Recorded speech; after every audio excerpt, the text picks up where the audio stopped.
आगे आगे आगे हैं? दे तुम अपने आप हो गया दे दो। कंस्ट्रक्शन में काम है। हाँ वो कहीं भी आएगा, वो देखेंगे। आगे आओ, आने दो सबको, आने दो बेटा, आप सबको आने दो। धीरे धीरे सिर बचा के सब लोग आए, जितने भी लोग हैं सब सिर बचा के आए।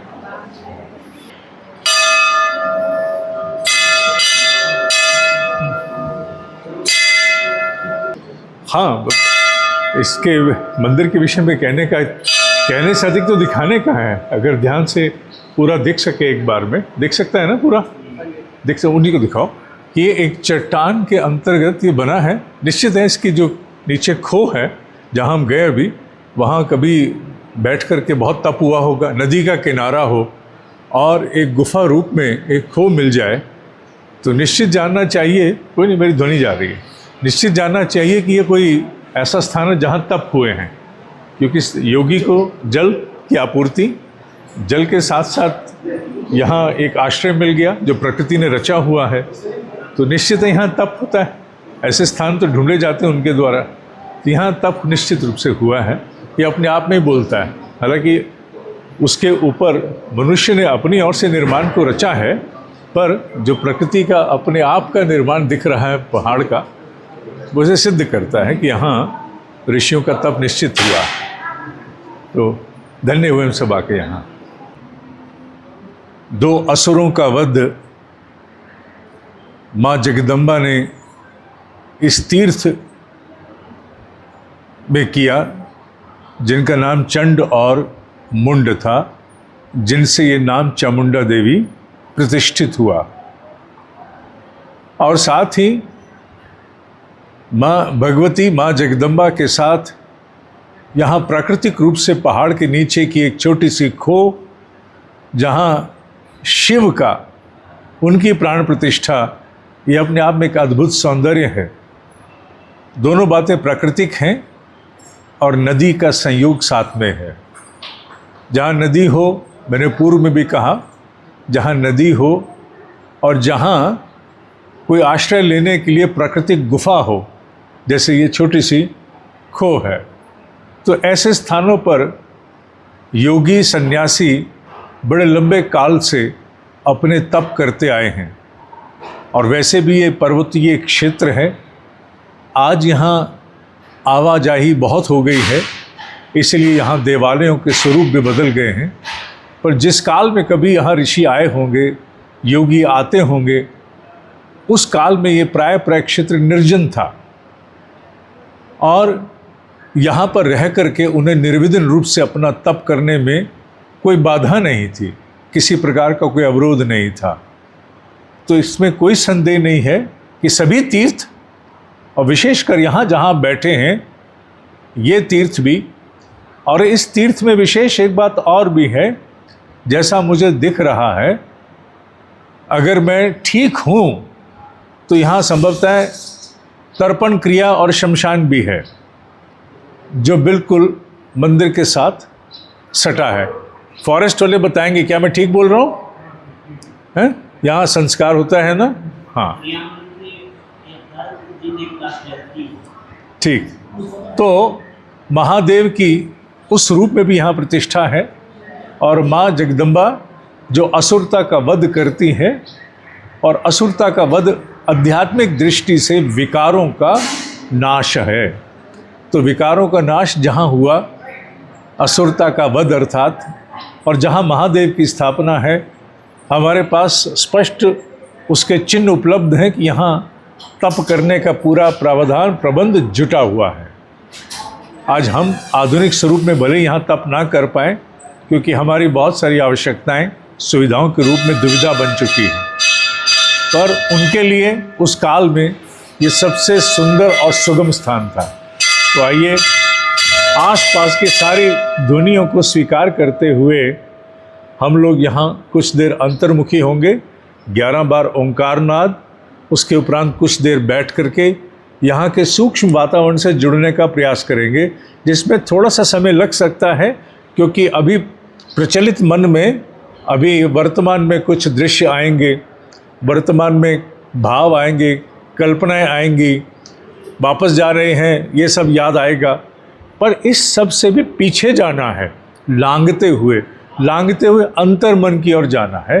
तो वहाँ जाएंगे तो वहाँ निर्विचार अवस्था में केवल कुछ न कुछ तरंगों की अनुभूति होगी, और उतना ही भर पर्याप्त है हृदय खोल करके तीर्थ की चेतना से जुड़ने के लिए। आइए आरंभ करते हैं। 11 बार ओंकार नाद की ध्वनि का गुंजन, तदोपरांत एक सूक्ष्म सा ध्यान तीर्थ की चेतना को आत्मसात करने का। आरंभ करते हैं।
शांति, शांति, शांति।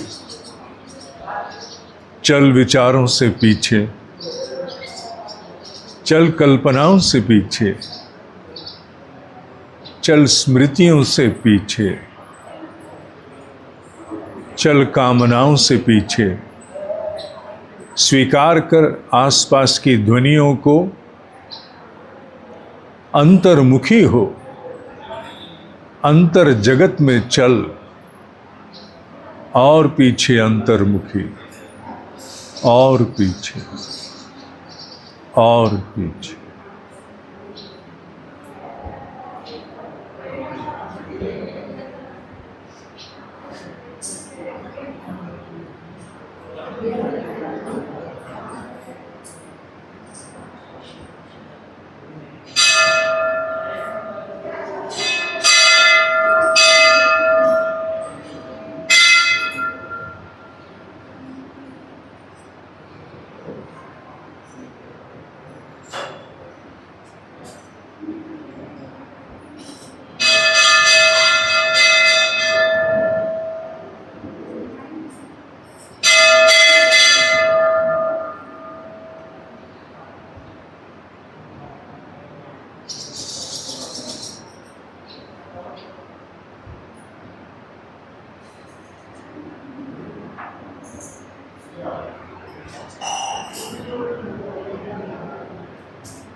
ओम शांति शांति शांति। ओम शांति शांति शांति।